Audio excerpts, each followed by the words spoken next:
Why do you think so many people are failing and leaving real estate? Because they're trying to do traditional real estate. There's three types of money in real estate. There's today money, tomorrow money, forever money. How much money do you make a year? Our companies collectively generate like $120 million a year. And how much do you think you're worth right now? This is all fake, by the way. Yeah. I'll tell you, like I just saw my net worth statement $7 million, but I'm like, where? Like, where's that money? I had somebody scam $1.5 million from me. And in that moment, I said, what has to be true to make this the best thing that ever happened to me? And every single time something bad happens, I always ask that same question. I think I'm going to retire soon, dude. And I want to go like the next 24 to 36 months and just do the wildest shit that nobody's ever even thought to do. What do you want to do? I want to do... So what do you think the success rate is for people coming into real estate? If they enter wholesale through YouTube or free Facebook groups, it's probably less than 1%. Really? Yeah. Just like That anything low? else. Oh, less than that. Like if you go and actually do research with like the Federal Trade Commission. So Federal Trade Commission, FTC, a federal government agency, tracks like memberships and things that people are buying into. They track the success rate of all sorts of things. Yeah. So it's interesting. You look at like a YouTube audience, less than 1% success rate. You then look at people that watch podcasts, it's like a 1% success rate. Okay. Then you watch people that have actually joined like a membership or paid for a thing like a Skool community or whatever. Yeah. And it goes up to 6 to 12%. Really? Yep. I didn't know that. Yeah. Success rate in sub 2, 81%. Really? Trending towards 100%. What do you guys define as a success? You've made money in real estate. You've Okay. participated in multiple deals. You've touched multiple transactions. Okay. So like Yeah. closing a transaction would be a success. Yeah. And I think the biggest challenge too is a lot of people will limit themselves by saying, well, I haven't done a deal yet. It's like, okay, well, could you be a private money lender on a deal? Oh, I could do that. People don't realize there's so many different ways to touch a deal. They think they have to go and knock a door and bloody their knuckles Yeah. and like be told no 1,000 times before they get a deal, if that makes sense. So I think the biggest reason people fail in real estate is because they have an idea of what success looks like. So they look at like a Ryan Pineda or a you or a me that are really good on the phone and building teams and systems and wholesale. Meanwhile, they could have just been a transaction coordinator and made 40 grand a month Yeah. being a TC, and they never have to cold call in their entire life. You know what I'm saying? Yeah. And like, what would you rather be? The person door knocking or the person handling the paperwork for the door knocker? Well, that depends on your personality, Yeah. right? You would be dog crap at paperwork. I know. And same thing with me, Yeah. which is why we have TCs. Yeah. And when you're an independent transaction coordinator, you can make a ton of money. Same thing with a private money lender. Like my private money lenders, I pay probably 500 people every single month, a monthly check. Those people are like, okay, yeah, I'm touching deals and being involved in transactions, and I don't have to cold call or negotiate and be good at sales. Yeah. Why do you think so many people are failing and leaving real estate? Because they're trying to do traditional real estate, and traditional real estate is like impossible. I mean, it's like, look at the dollar right now. Think about traditional finances in general. The dollar lost 10% of its value this year. So what's happening is that more and more people are heading towards cryptocurrency, which has obviously a limited supply. And so there's no way for it to inflate itself. Whereas like traditional dollars and banking system is actually getting harder and harder and harder and harder, right? So I think most people are failing at real estate because if I could be self-promoting, the actual answer is they don't have anybody to help them. Okay. They're watching a video. Like think about this. So, guys, if you're in the YouTube channel right now and you're watching this, do you actually have somebody to help you? Do you actually have somebody holding your hand and walking you through the process? Do you have somebody that's continually touching base with you? The answer is going to be 99% of people don't have that. And so what they do is they consume and they consume and they consume. They get into the doom scroll and they never do anything. Like literally the success rate. I was having dinner with Grant Cardone 4 years ago, and he says, did you know that your success rate on YouTube is less than 1%? And I'm like, what do you mean? He goes, well, it's actually two things. So one, the people that watch your YouTube and consume your YouTube will like 99% of them will never do anything. One. Two, he says 1% of them will ever buy a product or service from you. I'm like, okay, interesting.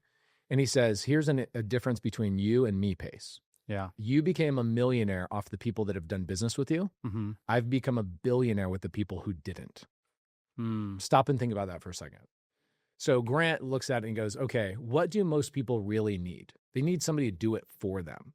So I'm like, I'm so confused by what you just said, Grant. I have no idea what the hell that even means. Like 1% of people have borrowed money from me, right? My hard money lending business, or 1% of people have used my title company, or 1% of people have wholesaled a deal to me or whatever. 99% of those people will never do anything that is a product or service of mine, yet Grant is making billions of dollars off of those 99%. How is that possible? If they're not buying anything from him, they're not participating in any of his services, how did he become a billionaire off of that 99%?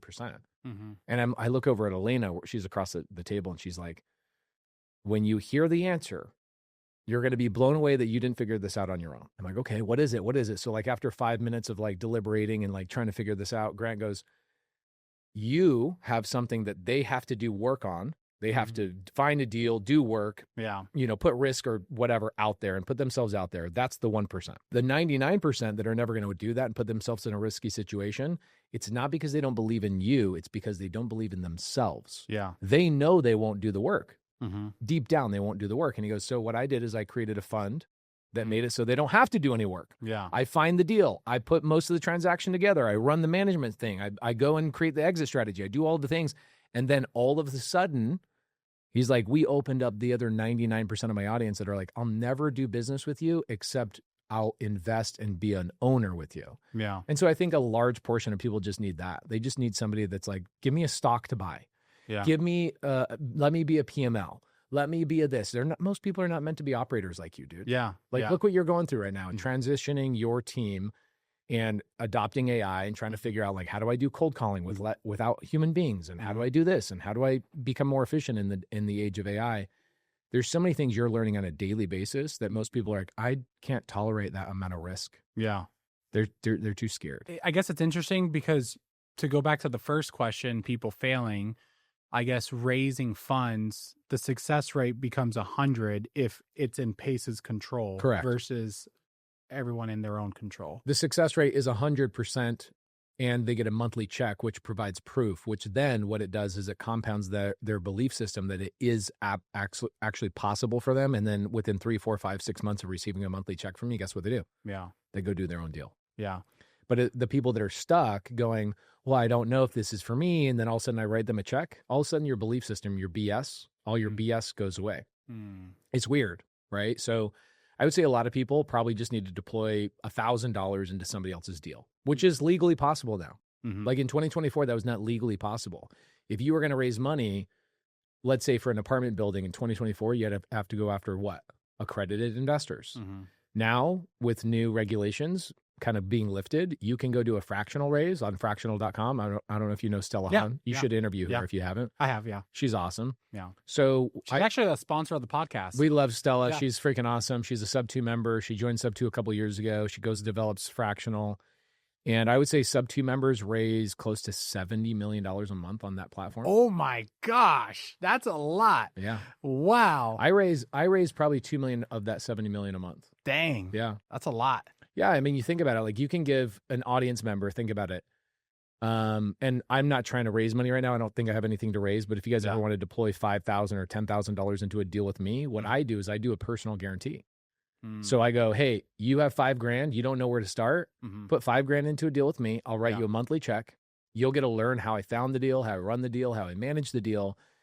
That is probably the best place for most people to start. Yeah. Like, let me just get involved financially, like cut a check, be a partner, get a monthly check. And then 6 months later, I get my $5,000 back and I keep obviously the interest payments along the way, but I give a personal guarantee. So I guarantee their $5,000 against an asset that I have on top of the asset they're investing in. So even if the investment that, let's say, like right now I'm doing a government contract loan, really interesting deal. Somebody needed, they have a $5 million government contract. They're going to make $2 million net on it. Pretty good. And they're like, I need $500,000 to get started. I'm like, all right, here's $500,000. It's a loan. I get in 8 months, I get my $500,000 back plus $250. So really good return, like 60% return per year. So somebody comes to me and gives me $5,000. I would put it into that 500,000 and I'd get another 100 people and put into that 500,000. They'd all get a 12% interest rate, but I collect the rest. Yeah. Right. That's what's in it for me. That was not even a possibility a year ago. Quick break from the podcast.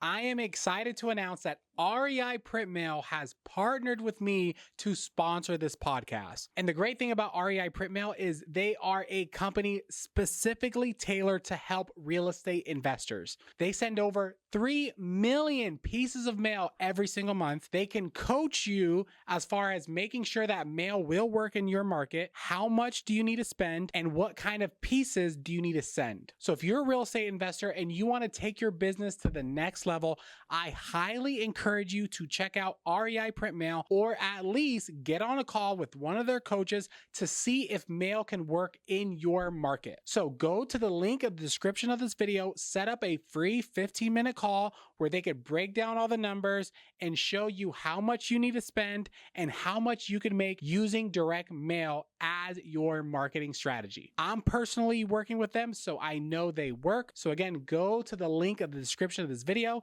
so you could set up a free coaching call. Like, the world has changed so rapidly to give so many people freaking opportunities. If you guys are not involved in a deal, I don't know what is stopping you besides the freaking mush between your ears. Yeah. I want to finish on real estate and then go to social media. But let's say in the next 5 to 10 years, do you think flipping and wholesaling will still be around? Yes. I know. Flipping and wholesaling will always be around. Why? Because somebody will always be in foreclosure. Somebody will always be getting divorced. Somebody will always be in probate. Something is always going to be happening. Right now, there's 14 million vacant homes in the United States that are not second homes. Mm-hmm. They're just vacant homes. Mm-hmm. Like, tell me that we're ever going to run out of opportunities for off-market opportunities. Yes. But what about the regulations? Okay, so this is different. Now that you got a different question. So the word wholesale is going to go away. But the practice of wholesaling is going to change and morph into double closing. Everybody's going to double close, or what we would call like the takedown method. Yeah. So lenders just flip a house. It's basically like a quick flip. Yeah. Jerry Norton's like, I got this new method. So you buy the house and then you sell it. It's like, also flip it.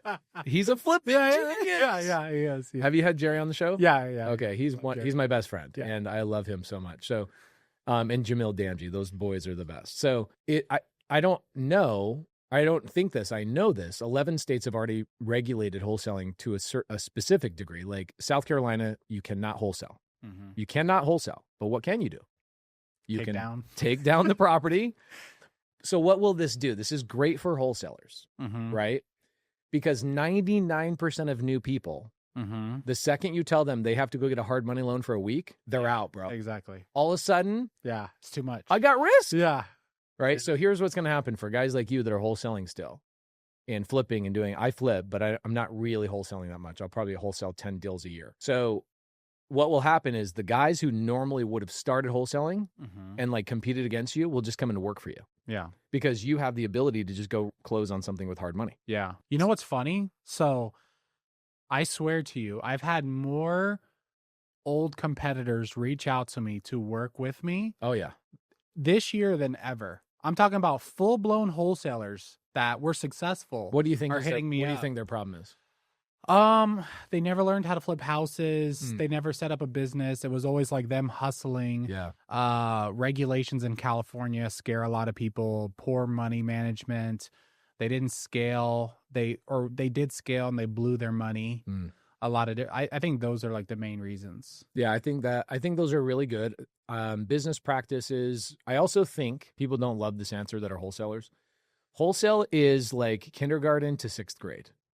Like there's a point you need to graduate into owning things and having those things produce for you. Yeah. Like tomorrow I'm going to be in New Orleans. I'm buying a 24-plex, $0 out of my pocket, 0% seller finance deal. Obviously, you know I do creative finance. And I'm sitting here going like, this thing's going to make me $9,000 a month, net, like free cash flow in my pocket. I have no money out of my pocket. Why are wholesalers still wholesaling? Yeah. And I'm like, because they get trapped into the certainty of a check every 2 to 3 weeks. And then they chase that. And then it's tough. Wholesaling is tough when you're doing it full time. And you have to be really good. And the world is changing frequently, meaning all of a sudden you're going direct to agent for 6 months because agents are hurting. Now you're going direct to seller because foreclosures are on the rise. Like you're pivoting a lot as a wholesaler. And so they get home at 5 o'clock or 6 o'clock at night and they're like, oh, I just want to veg out. What they should be doing is going, all right, this month I'm going to buy one asset. And they don't. Yeah. They're touching more real estate transactions than anybody else and they don't buy anything. Yeah. They don't buy anything. They pay the most amount of taxes. right?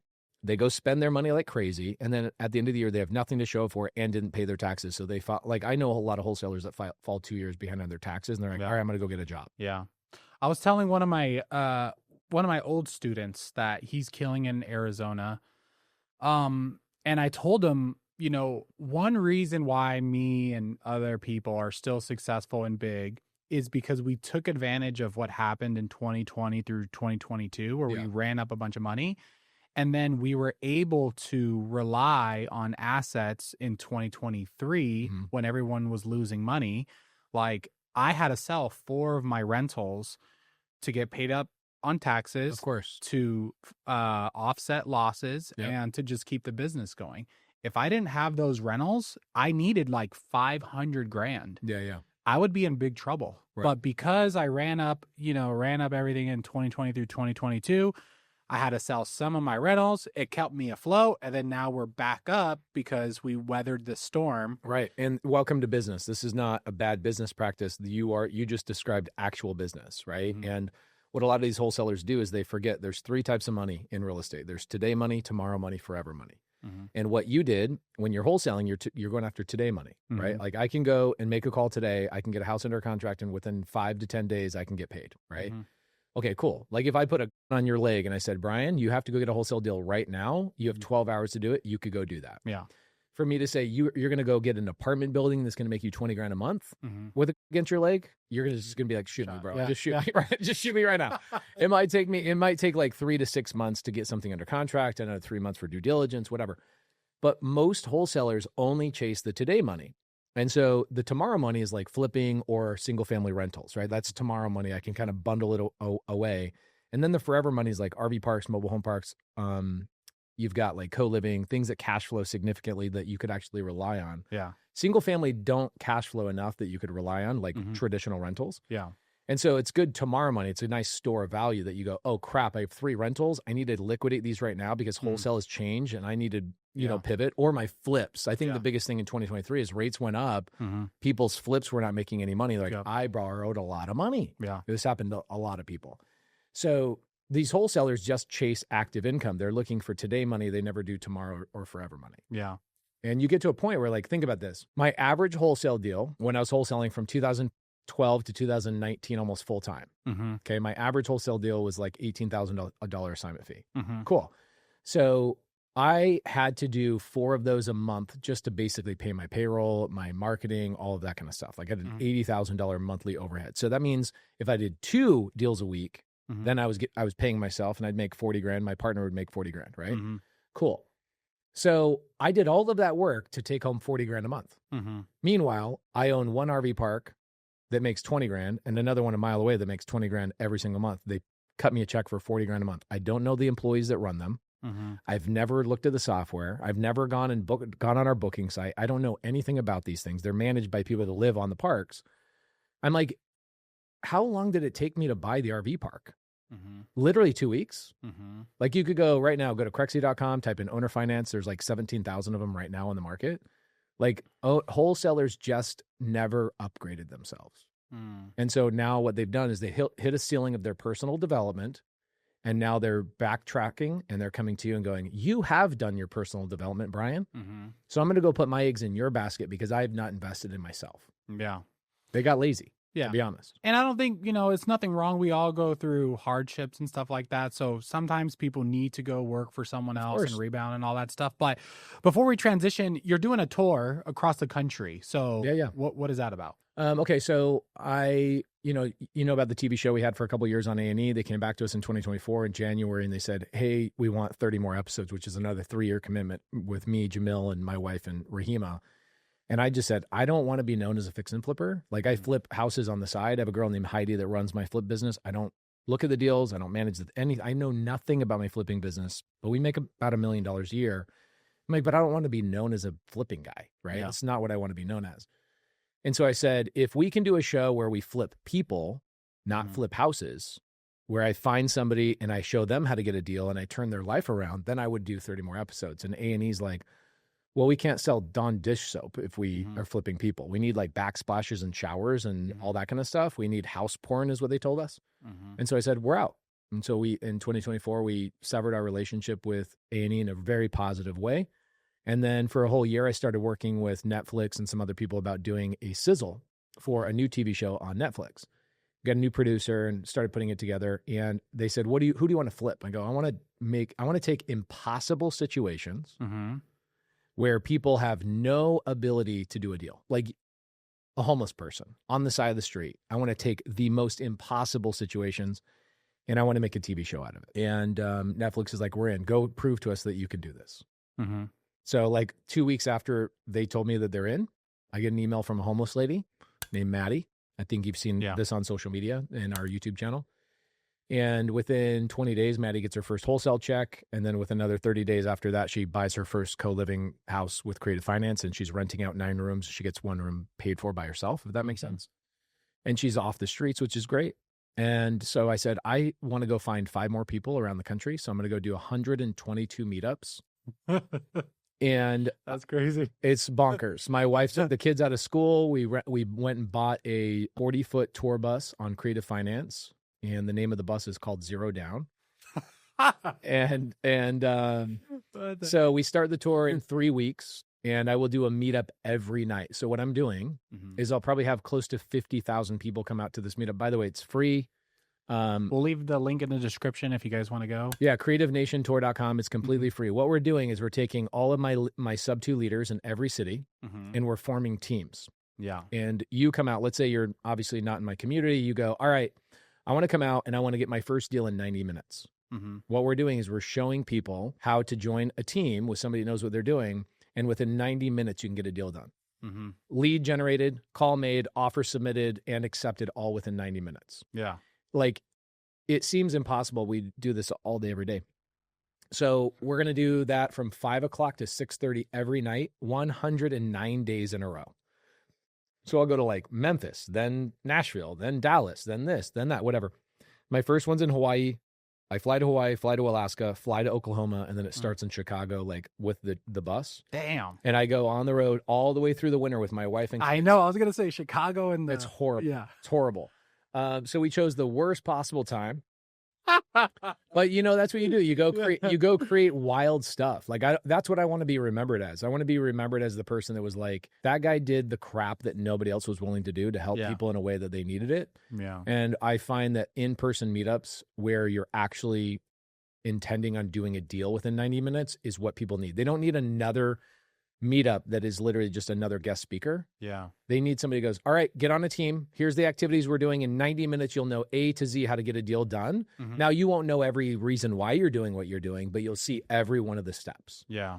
And so we're doing that 122 days, 109 cities, all the way through the holidays. I get home. I leave Halloween. I get home March 10th. Wow. Yeah. And on that tour, what I'm trying to do is I'm trying to find the next 5 people. And the next 5 people would be like the homeless person. I'm not looking for a homeless person. I've done the homeless person. I've proved if you're homeless, you could still come. But you can still come, but I'm not picking another homeless person. Why? Because we already did a homeless person. Like now all the excuses have been killed. What I'm now looking for are like a mother with like 3 kids and 2 jobs. I'm looking for a dad that has 3 jobs. I'm looking for a wounded vet. I'm looking for somebody who's an immigrant that barely speaks English. I'm looking for like other demographics of people. I don't care what color you are. I don't care what age you are. I am also looking for somebody who's over 90. Oh, shoot. Yeah, we have somebody in sub 2. Her name's Dolores. She got her first deal at 92. Dang.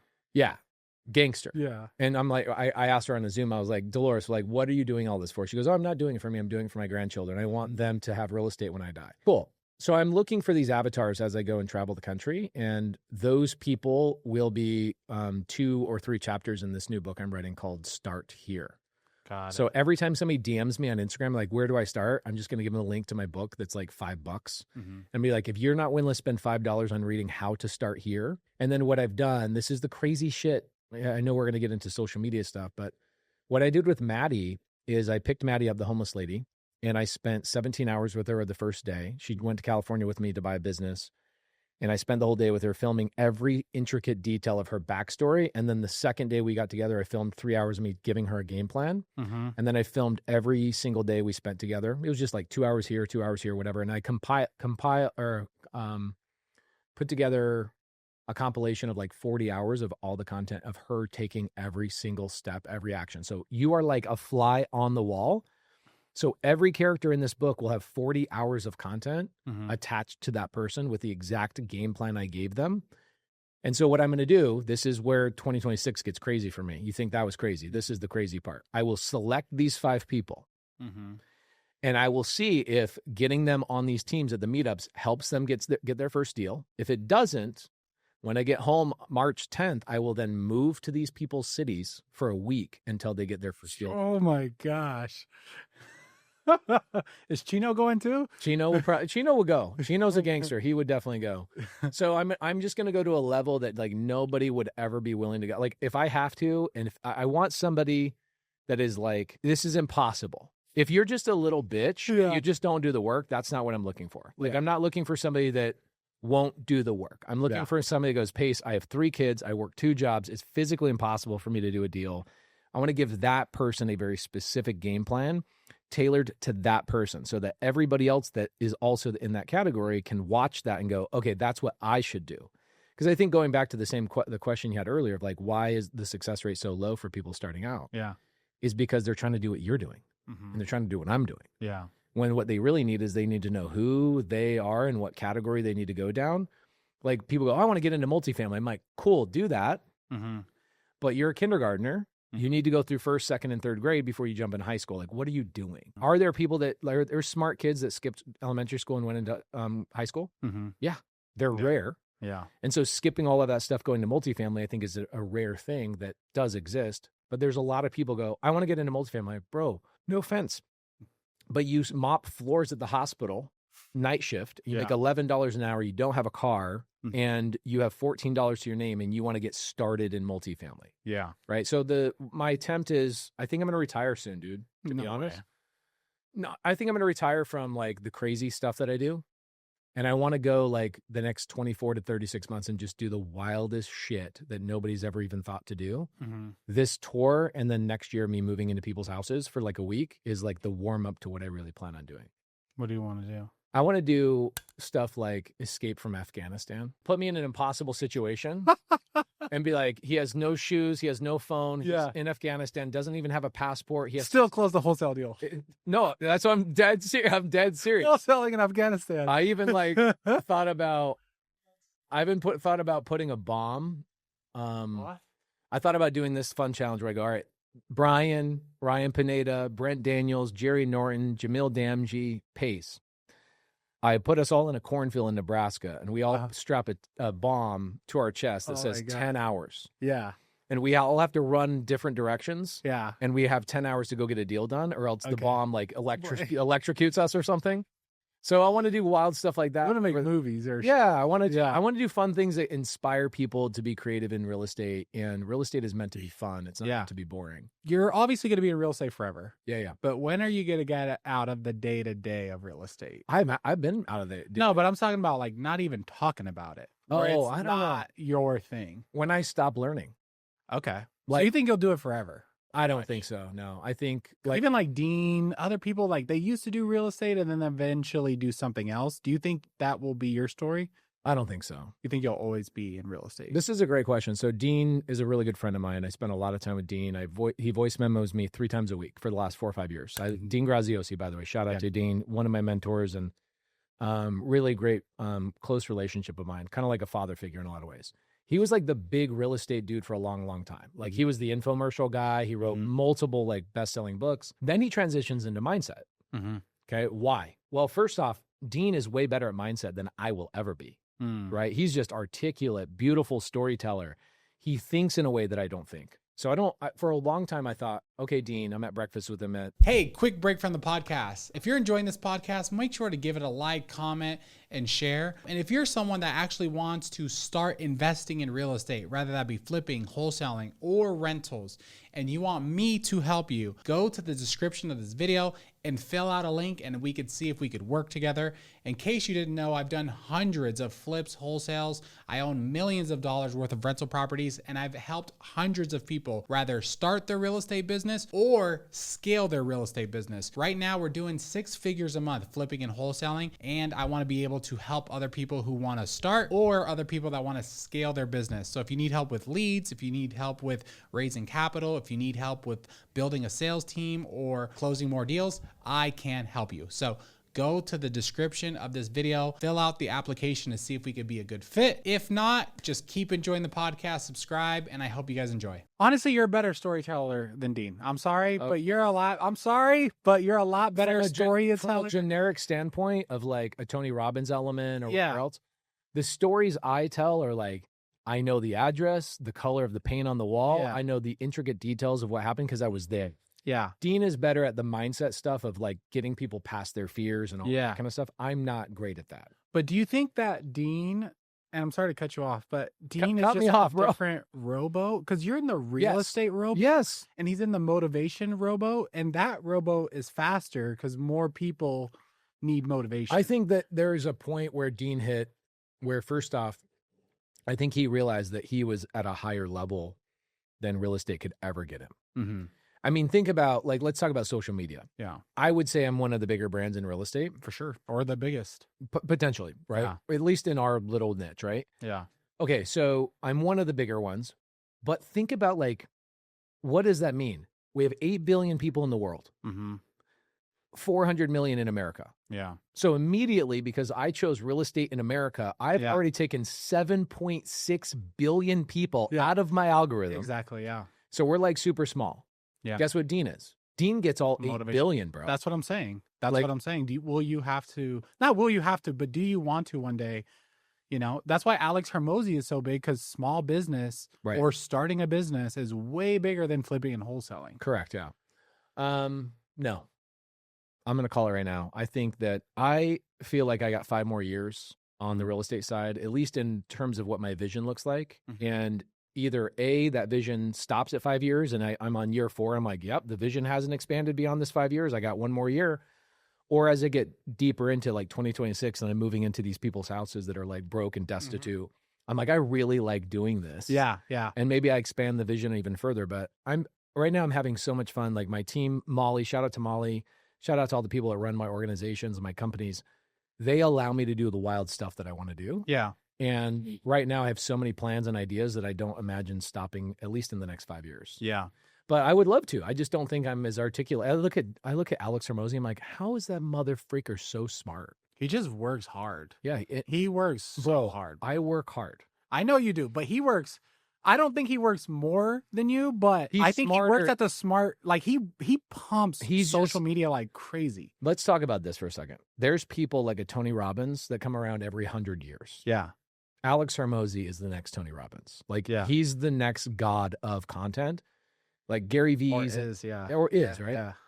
Cool. So I look at guys like that and I'm like, cool, I'm not here to compete with Alex Hormozy. He's just 1,000 times smarter than me.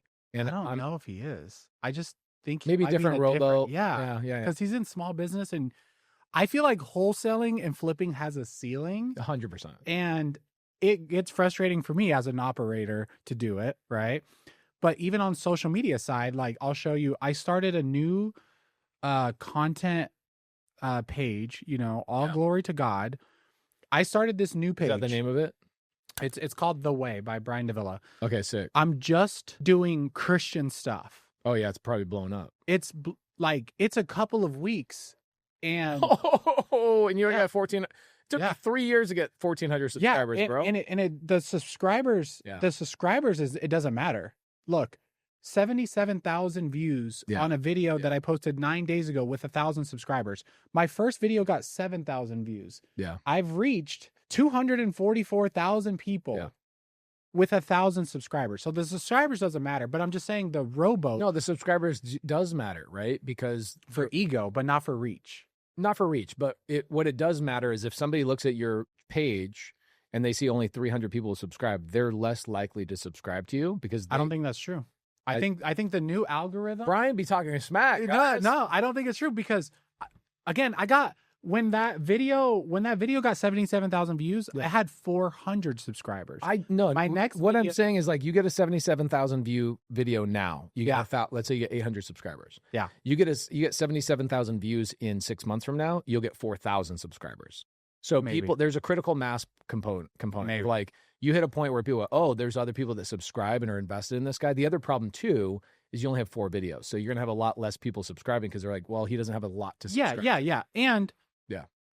I'm predicting this page is going to pass my page within 100%. a year. Within a year. And I'm reaching more people. The difference is the person that's watching that Mhm. doesn't have money. Yeah. This is not a money play. Right. It's not a Yeah. money play. Yeah. So like you look at my YouTube pays me $30,000 a month. Yeah. Something like that. Yeah.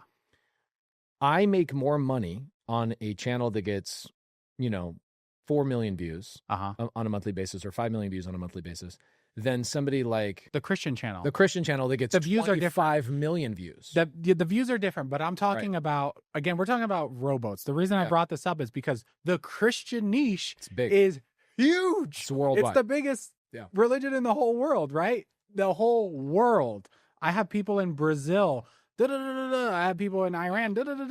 So when we're just talking about social media and branding and all these things, I think like, it's genius. yeah, but I was talking about, to relate it back to what I was talking about with you, is just, I don't think Alex Hermosi or Dean Graziosi or any of these guys are smarter than you or work harder than you. I just think they're in a bigger boat. Do you have your YouTube analytics on your phone? I just want to see how many people you reach in a month. About 5 million on YouTube. 5 million people? Yeah, 5 Jeez. Yeah. But anyways, so I guess, do you want to put a plug on that? You think you're just not going to switch from real estate anytime soon? And do you think you could become a billionaire faster if you expanded into something more broad? No. You think you could become a billionaire just doing real estate? I will become a billionaire doing real estate. Okay. There's no doubt about Yeah. it. Like Yeah. there's no, like you look at the But will it be faster and easier if you went, because think of like Alex Hermosi, right? Yeah. He did that webinar, made $100 million Yeah. in one webinar. or generated 100 million. I think they netted like 40 million. Yeah. It's just insane. Which is insane on one webinar. Yeah. I don't know if you know what your biggest webinar is, but like, Definitely not that. That's what I'm saying. That's what I'm telling. And I was going to text Alex and I'm like, there's 1,000 people texting him. yeah. So I didn't text him and be like, hey, congratulations. He knows he's the smartest guy on the planet in terms Yeah. of content right now. Yeah. So, okay. So here's the question though. And hopefully people use this. If they're not using this from themselves, if they're not using this for themselves, then they're just not smart. Right. Because most people listening to this are in an industry or a job or a position that they are thinking like, should I go into something else? So like, hopefully the listeners think about that. Okay. So Go ahead. think about this. And this is going to be a long answer. So give me 3 I love minutes it. here. So I marry a woman that I have sex with as often as I want. Hell yeah. I have get yourself a Latina. Okay. Get yourself a Latina. Shout out to Laura Morby. I've been with this woman 16 years. I've never been denied one time. Dang. Okay. Not one time. And even I have denied her where I'm like, it's late at night. Yeah. And she's like, hey, her thing that she says is, do you want me? That's Yeah. that's how I know she's DTF. Right. So she's like, do you want me? And I'm like, it's 11 o'clock. I took a sleeping pill because I got to wake up early. I'm tired. She's like, you're turning this down. That's my life. Okay. I'm already a trillionaire. Like physically, I'm winning at life with a beautiful wife and a happy marriage. There has been 0 issues in 16 years we've been together, right? I look at other people's marriages of like, oh yeah, my husband cheated on me, but we're back together. I'm like, I have none of those problems. My kids are super healthy. My kids are beautiful. And if you look at like, I was talking to somebody a couple of days ago, they go, I feel like I'm behind financially. Yeah. I go, okay, we have 4 kids. And like, yeah, but I think that's why I'm behind financially. Oh my God. I go, hold on. Oh my God. I go, hold on, you little bitch. So I go, how many of your kids would you trade for $1 trillion? He's like, none. Yeah. I'm like, so you can already justify that you have $1 trillion of value already in your personal life. Like you're a trillionaire in the home, bro. Like, what do you feel like you're behind for? You've won life. Everything else you do outside the world is a bonus. I live a beautiful life in Montana. I have a beautiful home in Arizona. I have hundreds of employees. I have companies that will withstand every single imaginable economic downturn. I have assets that will pay me for the rest of my life. I've already won. Mm-hmm. What more do I want? Yeah. What I wake up is instead of me chasing $1 billion, I'm chasing. My ego is really what I'm chasing. Mm-hmm. I want to do things in an industry that nobody else has been able to do. So when I die, people talk about the things that me and my friends accomplished in this industry that they're like, we need to do what those guys did. Remember what those guys did in the early 2000s? And in 2026, I'm at the level now where I'm like, I'm going to play with the house's money, if that makes sense. Yeah, yeah. And so that's like doing wild stuff. Like Robert Allen. Do you know Robert Allen? No. Okay, Robert Allen was like one of the original creative finance guys. Oh, really? And he wrote a book called No Money Down that got heavily criticized in like the 80s. Mm-hmm. People are like, that sounds like a scam, blah, blah, blah. The LA Times calls him out on this thing. And what he does, you've never heard this story before? Wow. Guys, go to Amazon right now and buy Zero Down. It's one of the greatest books ever written. So he writes this book, Zero Down. LA Times challenges him publicly. His publicist says, we are not accepting this challenge. What they said is they go, you say that in this book, in 72 hours, you could, with $100, go buy a quality piece of real estate with no money down. Bullshit. So what does he do? He calls LA Times. He goes, I accept your challenge as long as you document it. And if I win, I want you to put a front page expose talking about how I beat your ass. By the way, this guy's the nerdiest mother trucker you've ever seen in your life. So when I act like, if you Google Robert G. Allen from the 1980s, he's like bifocals and like super nerdy. Look it up. Robert G. Allen, 1990s. Okay. So what does he do, Rob? This is what he does. So he goes to LA. They choose the city. Okay. And they pair him up with a freaking reporter. And they go to San Francisco. They fly him to San Francisco and they hand him $100 downtown San Francisco. And they go buy a piece of real estate, you freaking scam artist. Oh, yeah. So he's got like a camcorder, like one of these things on their shoulder. A very long story short, he starts calling real estate agents. Hey, my name is Robert G. Allen. I'm in town right now. I need to buy a piece of real estate with no money down. Please give me a call back. Here's my number. He was calling from his hotel room, right? Paid $17 for the night for some piece of crap, seedy like hotel room. Yeah. An agent calls him back. After like 6 hours of calls, an agent calls him back and goes, hey, I have an investor that is like wanting to offload these properties. He's moving out of town. Yeah. He's willing to do no money down. He'll pay my commissions. You can take over the payments, blah, blah, blah. Right. Yeah. Sub 2 has been around for a long time. And so Robert goes there. The reporter watches this whole thing happen. The reporter's like, you freaking did it, dude. Yeah. You did it, man. And he asked the homeowner, the reporter asked the homeowner, can I use your phone? I'm going to call the LA Times and get them to book us a flight. And Robert goes, no. I still have 54 more hours. He's such a gangster. He goes and buys 7 pieces of real estate in 72 hours with less than $100. That's crazy. It's what's crazy about it. Then he blows up. LA Times puts this expose about him and it says, real estate investor challenges the Times and wins. Yeah. Now he's opening for Tony Robbins. He's all over the freaking world. He's on the road blowing up and talking about all this stuff. And I become friends with Robert about 5 years ago. And he says, you're doing things that I never thought was possible. I go, what? And he goes, you're building a community. You're actually building a real community, not some like fake thing. And I'm impressed by what you're doing. I'm like, he goes, keep doing it, dude. Like you need to make my stuff that I did look stupid. The thing he did, so this happened, the last thing I'll say about Robert Allen, this is like old school social media and branding yourself and like getting people to know and recognize what you're capable of so they'll do business with you. So a couple years later, somebody comes out and says, well, of course, Robert Allen did that. He's Robert Allen. Yeah. People are always going to talk shit. That's the lesson. No matter what you do, somebody's either going to talk shit because you ain't shit or they're going to talk shit because you're doing shit. Either one. So choose what path you're going to go down. So he then goes and writes another book called The Challenge. And he goes to St. Louis, which is like the #1 crime city in the world at the time. And he goes to the unemployment line. And he pulls 5 random people out of the unemployment line. He goes, I'm going to make you a real estate investor, put 40 grand in your pocket within 90 days if you step out of this line right now and don't take an unemployment check. I met 3 of these people. The other 2 are dead. I met 3 of these people 30 years after he did this thing. He changed these people's lives and he wrote a book about it. And nobody since Robert Allen has been able to do crazy things in a social media era that transformed the industry. You have been in real estate a long time and you've never heard of Robert Allen. No. Why? because he didn't have YouTube. He didn't have Instagram. He didn't have TikTok. He didn't have all these things that could get his word out. And it didn't create a big enough legacy that creates change. And so that's what I'm on a mission to do. I'm like, I want to beat the people who were my mentors. Yeah. Because I think I owe it to them to be like, you inspired me to do something better. And I think I got 5 years until I'm out. Okay. I want to talk about failure. Yeah. But before that, I want to talk about Maddie. What did you learn from Maddie? I learned so many things. I learned a lot about people that will just watch your shit and do nothing. Like, I have seller calls, I have negotiations, I have breakdowns. Bro, I have 3,700 YouTube videos. I'm insane. Yeah, that's a lot. It's a lot. Yeah. And so Maddie says, I've been watching, she writes in my email, the first email I get, she goes, I've been watching your content for a year and I'm wondering, where do I start? Where do you start? I literally have 7 videos called Where to Start. In 2025, in 2024, in 2023. So what I learned is that people need another person to walk them through.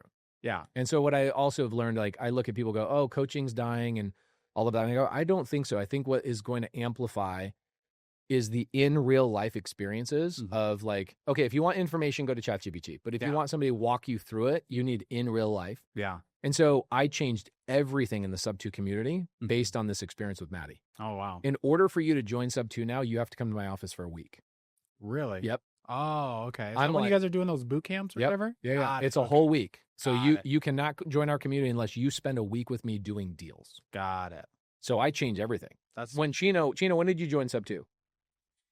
Okay, so July 2022. He did that was 3 years ago, coming on 4 years ago. Chino did not have the real. Now we've been hanging out for 4 years. We were friends, right? All of our community members are friends, but I didn't have a 1 week, like, let's initiate you and guarantee you're going to do a deal in a week. They do a deal with me the first week they join Sub2.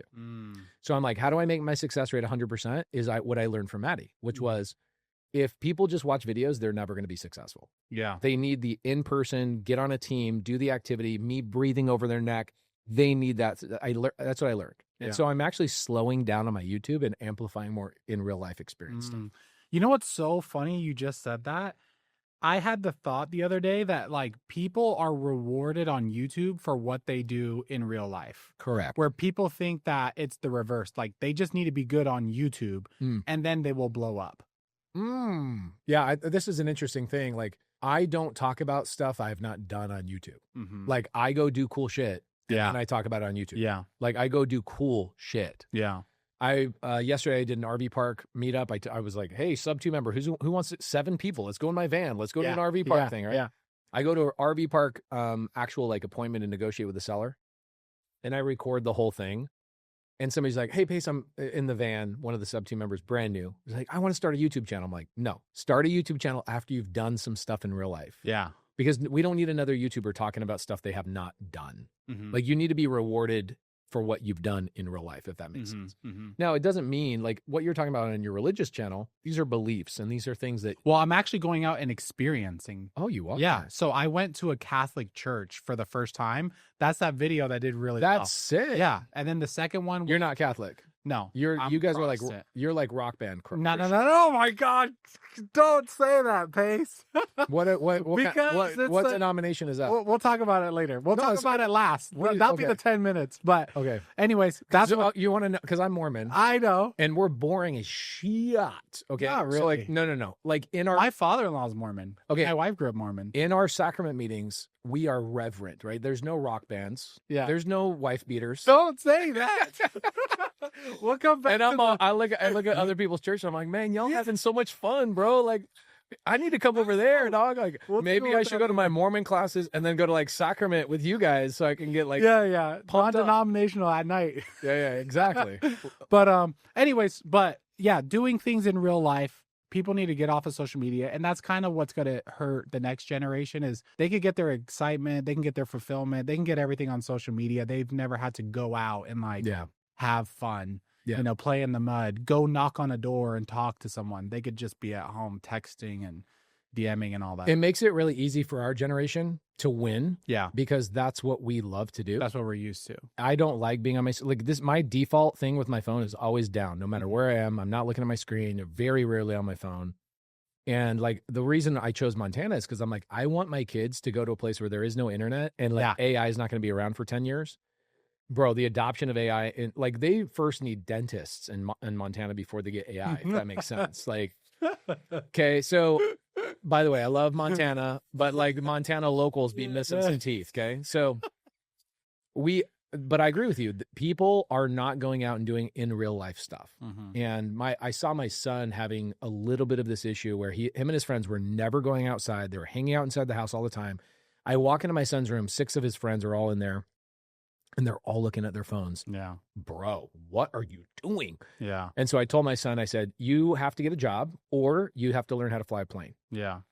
And he's like, fly a plane. He's like, fly a plane. He goes, why fly a plane? I go, I want to find something I think you'll like. And it gets you out touching engines, touching oil, gas, whatever.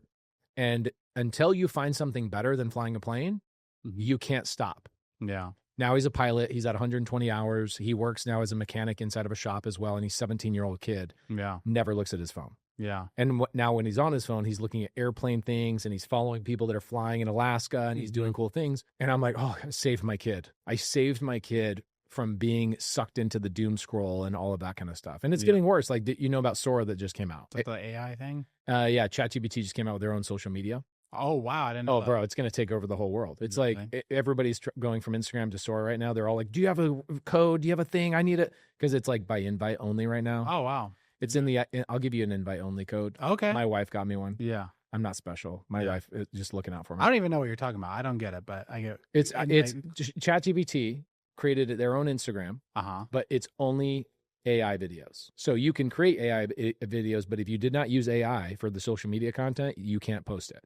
Oh, okay. So it's encouraging people to create fake content. Oh, okay. So it's getting even worse from what you're saying. Yeah, it's like, no, one, most people are not going outside. Now you can create in any kind of content you want. Yeah. Make it look like you're doing something that you're not. Yeah. Bro, we're heading down a dangerous, crazy road. Yeah. For some reason, this just pops into my head when I was in the beginning of my real estate career. And I was like, okay, I got to go out and like, I was a realtor. I was like, I got to go out and drum up business, right? So I was like, freak, I got to go like door knock. And I remember just being in people's driveway with like my heart pumping, like, oh man, I got to go knock on this door. And then you go do it. And then you're like, okay, this is not that bad. So I'm making my 14-year-old, I'm making him start a business and we're coming up with ideas. And right now I'm like, you're going to go knock on all the neighbors' doors and offer to clean their trash cans. Love that. So he's learning sales. He's gonna, I'm just trying to figure out what I can make him do. That's a really good thing. Like he could actually do the thing. Yeah. He's going to learn hard work. He's going to be dealing with people's crap and rotten trash cans. Yeah. I want him to do something hard. Yes. And they're going to say yes because it's inexpensive and everybody needs it. Yeah. Yeah. And he'll see success with it, and you'll see this trade-off of like, oh, I provided value, I got money back. Yeah. You're creating the right addiction for this young man. So he gets off of the stuff. So good. What about, okay, before we get to the last part, Rock band Christian. Yeah. What about like, how have you grown so much over the last decade? Like you start off as a contractor, not doing well financially, you know, you've gone through a divorce, you've gone through a lot of like hard times. Yeah. Like, how do you keep leveling up and growing and growing and growing? Dean Graziosi said something I listened to on a tape. That's how long ago I heard this, and this is why Dean means so much to me. He says, life is not what happens to you, it's what happens for you. And so every time something happens to me, I always ask the question, what has to be true for this to be the best thing that ever happened to me? Like I lost even 2 years ago. I had somebody scam me scam $1.5 million from me. Jamil got scammed $1 million at the same time. Same guy took $1.5 million from me and $1 million from Jamil. And in that moment, I said, what has to be true to make this the best thing that ever happened to me? And every single time something bad happens, I always ask that same question. What has to be true? But that makes you so successful. So successful. So if you tell that advice to Chino, our boy in the room, that advice will make him keep leveling up and keep leveling up and keep leveling up. Really? I feel like there has to be something else. Okay. I'll give you technical stuff. Like I understand the dislike of the ambiguity of that statement, right? It's like too ambiguous. So like, I'll give you mindset and then we'll go to like technical. Yeah. So a good friend of mine, Steve, I won't say his last name. He probably watches the show, but a good friend of mine runs a business that does like $100 million a year. Wow. Has 350 employees, does incredibly well. And I'm at lunch with him. Tax guy? Yeah, you know Okay, Steve. Yeah. Awesome guy. Yeah. And like guy has 2 planes, you know, he has all the things. But I've been to his office so many times because we do a lot of business together and I meet his employees. They know me really well because I send them business. And so I walk into his office like a year and a half ago and I meet this lady. She's having a baby. This person just bought their first house. This person has a side business because Steve, this, that, and the other, and blah, blah, blah. Like you just see the abundance that this guy's created, right? Yeah. Cool. So I'm at lunch with him and he goes, yeah, man, this is what I'm working on. I've been going through therapy. I just overcame this massive thing that I now have this like brain fog is now lowered and my life is so much better. I'm like, cool. Like, what's the next thing you're working on at therapy? And he goes, well, I just really am trying to get over the fact that my dad never like appreciated me. My dad never told me he loved me and he never was proud of me. He was way more proud of my brothers. And it's so bad that even now in my 40s, my dad doesn't have a relationship with my children because there's this like wedge between me and my dad. I'm like, okay, I get that. So interesting.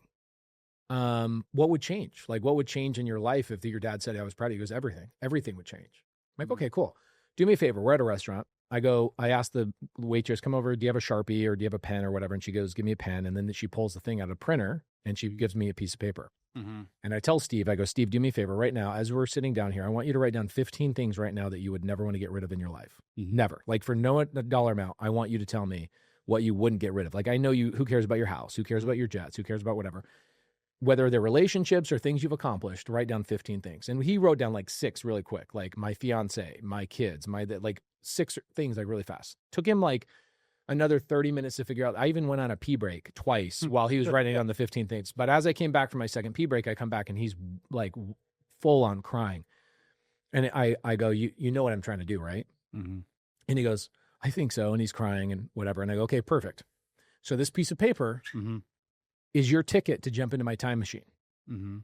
If you give me this ticket of 15 things that you'll never want to get rid of, you can go into a time machine. On the other side of that time machine is a younger version of you with your dad waiting for you to say, I love you and I'm proud of you. But when you come back through that time machine, all of these 15 things are gone because you are not the same person. You don't have a chip on your shoulder. You don't have this. You don't have something to prove. You don't have somebody to be pissed off at to go and like fight through the grit to go build these things and these 15 things in your life. Are you going to give me this ticket to enter this time machine? He's like, you just got me over my worst trauma in my life. I go, your dad did all of those things for you. You should text your freaking dad right now and say, I love you. Thank you so much for everything you did. And he's like, gosh, damn it. You just solved what I couldn't solve in 20 years of my life. Yeah. So I think about those. That's mindset wise. Right? Yeah. Okay. So now technical. I'm looking now. If you look at technical, the answer is I'm really good at attracting smarter people than me. Yeah. I'll name them off. Molly, Josiah. Yeah. Josiah is one of my partners. Genius. Josiah, Chaz, Scott, Carson, Saravi, Melissa, Jade, Molly, Shelly, Kelly, Heidi, Alyssa. I could just keep going on like the executive people on my teams and what they do and how they run stuff. Like I can wake up in the morning, look at my calendar, and go, I'm not going to do any of that stuff. I voice memo Taya, who's another person on my team. Hey, I don't want to do that meeting. I need you guys to handle that. I'm going to go work out instead. I have an abundant life of freedom because I built teams that run my organization. They do the real estate deals. They raise the capital. They lend the money. They receive the money. They do all of those things, and I get to go do the wild shit that I want to do. But how do you get smart people to want to work for you? You have a bigger mission. Like me making money as a lending company is not a way to attract people. A salary is not a way to attract people. Yeah. So like, let's say that I go help Maddie. Do you think that makes people want to come and work for me? Maybe. The answer is hell yes. Yeah. So when I go create content or I go help a homeless person, my ability to recruit people is 10x because people don't want a paycheck. They want to have a paycheck attached to a mission that they believe in. And if all you're like, oh, we're a wholesaler and our mission is honesty, it's like, no. Yeah. Chino, for example, has a lot of people that want to work with him and work for him and lend money to him. Why? Because he has a mission. He is solving affordability for the less fortunate. He has a very specific like demographic of who is your main less fortunate, Chino? Okay, homeless, disabled veterans. So what is he going to do? What's going to happen is he's going to attract other people that are attached to that mission. Do you have other people like, I want to work for you, whatever I got to do? He literally moved from same thing. Oregon. Spokane, whatever it is up there, Oregon land. He moved from Oregon a couple weeks ago to work underneath Chino because he believes in what Chino's doing. He's changing the world. Yeah. Molly could go work anywhere else and make what she's making, but she will not leave because she's like, I am part of this massive mission. Yeah. Now, how do I retain them is another conversation for another day. Yeah. Or maybe we could touch on it, but I give a pool of all my employees, the high level executives that I never want to leave. I give up 20% of everything I buy goes into a pool of those employees that if they stay there for 5 years, they participate in that pool. Oh, that's cool. So like right now, a guy you should have on the podcast, a guy named Vic Keller, he sold 6 businesses to Warren Buffett in 2016. And I just partnered with him. We're going to go build 5,000 car washes over the next 10 years together. Yeah. And I might buy one. I don't know if I'm eligible, but I would be down to buy one, but we'll talk about that. We're buying. So what we're doing is I'm not buying existing car washes. I'm buying land on Creative Finance. Yeah. And we're getting sellers to give us the dirt for a year for no payments, no down payment, gives us time to do the permits. And then we're building all identical. And our goal is to, every time we hit 500 car washes, to sell them off to a PE firm. And so how much does it cost to build one? $3 million. Okay. That's yeah. Like if you look at, Quick Quack? No. They're like the duck car wash. Oh, okay. No. But I don't think they have those out here. We have Wows. Okay, so WOW costs about $6 million to build. Our car washes are expresses. They cost about $3 million. Why? Because Vic owns the manufacturer, the chemicals, the payment processing. Like I partnered with the right person. Again, people, right? And I'm friends with everybody. Like that's the other thing too that you're really good at. If you're friends with everybody, you're going to be so overwhelmed with opportunity. So even the car wash business, it's brand new. So what I do is I go to my team. I go, hey gals, most of my executive team are women.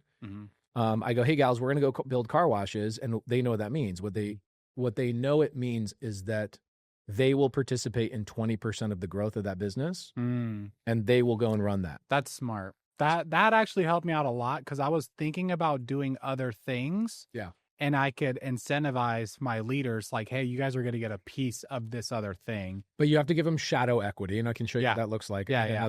I'll text you my agreement. So I have a family office that runs all my money.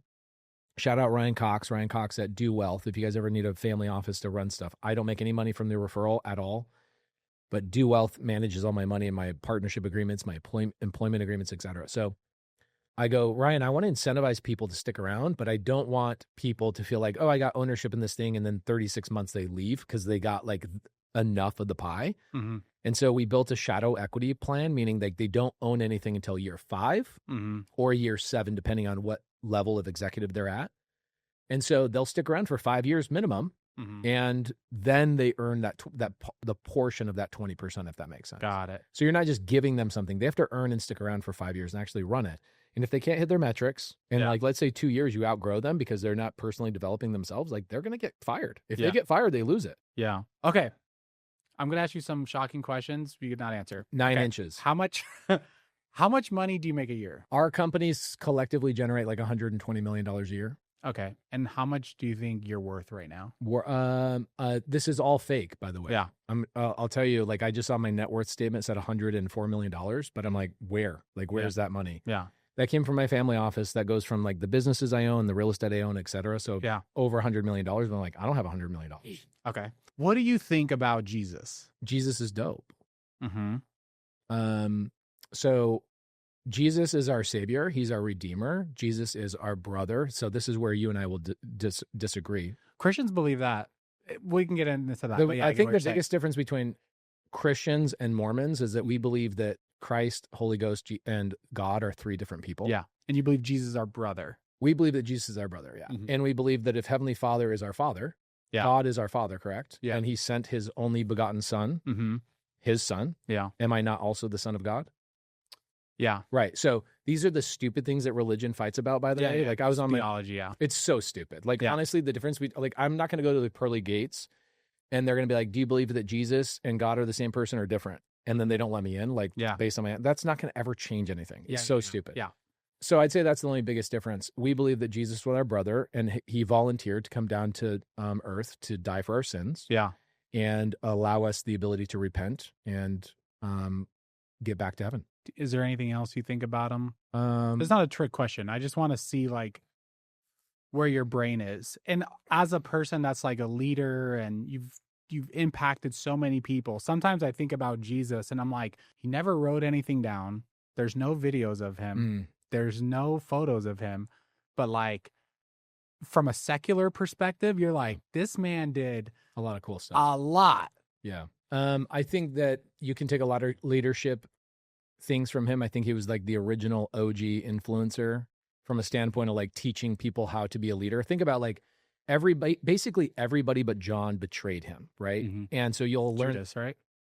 Well, John stuck by his side no matter what was going on, but Judas was the one that like blatantly, because the other apostles went off and created their own religions or their own churches after his death, and John was the only guy that like stuck all the way through. Got it. And so you look at this stuff and you go, man, that's business. Like you're gonna have business partners and employees, and this kind of like the Bible is a lesson on business at the highest level degree. Like Jesus was the CEO or the owner or the operator. Yeah. And the apostles were his executive team. And like when bad things happen, like you have outside influence come and attack you and say, you're this and you're that, and we're going to crucify you. We're going to kill you. Some people are going to run around like run away like rats. And you just have to expect that. And I think that like, I look at Jesus as that example from a business, like not many people look at Jesus and go, dude, that guy was a gangster businessman. He was in the business of influence. Yes. But really, what was he doing? He was running an organization, running an operation, and he had leadership underneath him that helped him out. And you have to rely on some of those people kind of stabbing you in the back. Yeah. And then guess what he does? He forgives and moves on. So it's a lot of those. I think I look at Jesus as like the best example. Forget about religion. He's just the best example for a business owner. Yeah. I think about like when you were talking about that tax guy and like how bad things happened to him. It reminds me of the Romans 8:28, and we know that in all things God works for good of those who love him, who have been called according to his purpose. So like whenever bad things happen, long story short, if you have faith, it's like there is good from this situation. You just don't know yet. Yeah, you don't know yet, number one. And then I think the biggest thing about this that people really suck at is that people will go, well, there's something good is going to come from this. I'm going to sit around and wait to figure that out. It's like, no. Faith without works is dead, right? That's one of the biggest phrases in Mormonism. We say it all the time. Faith without works is dead. Just believing something to be true is not faith. Faith means I'm moving forward. It's kind of like we practice faith every single day. Yeah. Forget religion. Think about this. Faith is the belief, the deep belief that things are going to work out in the way that you believe they're going to work out. If you are driving on the right-hand side of the road and somebody else is driving on their right-hand side of the road, you're crossing paths, correct? What is dividing you? Nothing usually. A line of paint is what's dividing you from killing each other.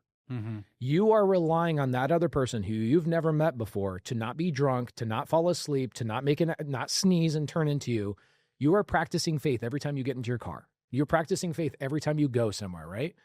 Okay, well, me believing that I'm not going to get into an accident does not actually practice faith until I get in the car and actually drive and show I'm taking the action and believing that it's not going to happen. Yeah, it's the same thing with something bad happens to you. I could pray and go, "Hey, Jesus."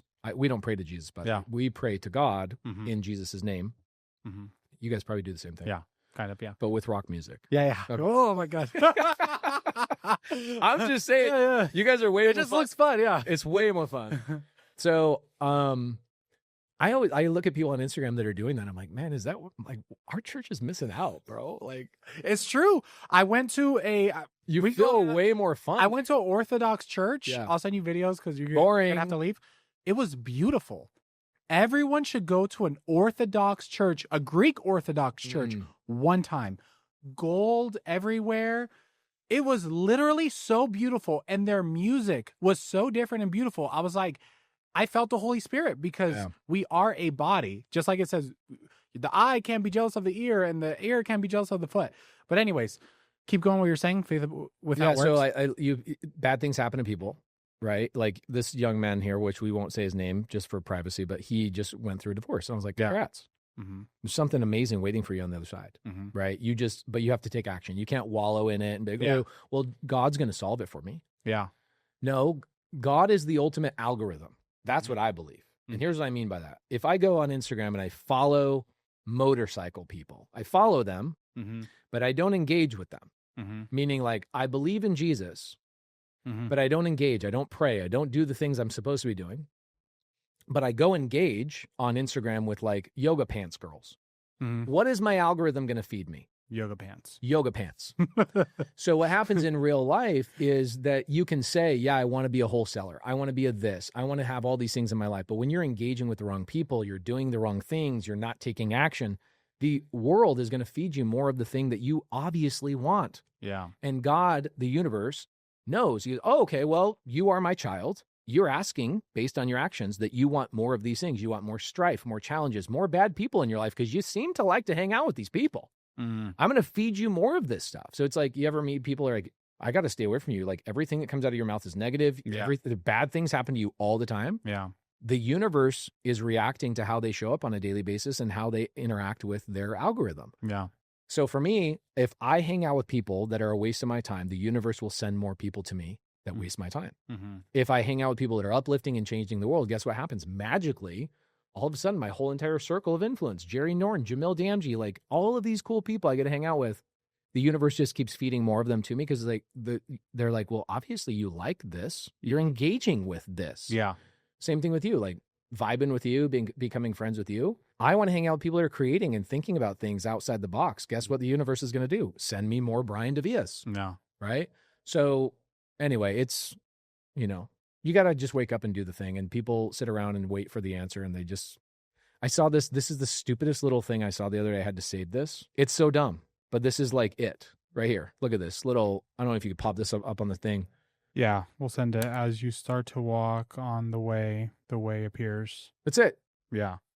How do you know all these things, Pace? Well, I am a visionary and I know you are too. So you can see 5, 6, 7 steps in the future. Not everybody has that gift. I have the gift of vision. You have the gift of vision. We are visionaries. I'm grateful for that. But I do know, I go car washes. I have one meeting with Vic Keller and I go, yeah, I like this. I'm going to do this.